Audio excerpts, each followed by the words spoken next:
অবাক লাগে আজকালকার মেয়েরা ফ্রি মিক্সিংয়ে চাকরি করছে, করুক, সমস্যা নেই। যদি কখনো কাজ করা বাধ্যতা আসে যে আমার সংসার চলছে না, আমার বাড়ি চলছে না, স্বামী নেই, বাবা নেই, ইনকাম করার কেউ নেই, দ্যাটস আ ডিফারেন্ট সিচুয়েশন।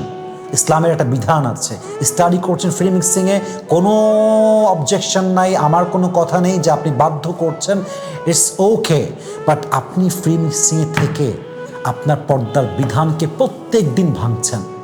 আপনি ফ্রি মিক্সিংয়ে গিয়ে যুবকদের সঙ্গে, পুরুষদের সঙ্গে গ্রুপ স্টাডি করছেন।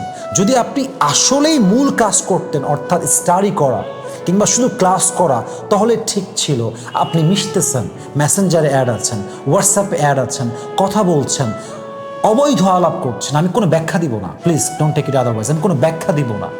তো এই যুগে মেয়েরা এত কিছু করে নিজেকে পবিত্র রাখবে কেমন করে? এত কিছুর সঙ্গে অ্যাটাচড হয়ে নিজেকে চরিত্রবান রাখবে কেমন করে? দিনদার রাখবে কেমন করে? আপনারা বলেন।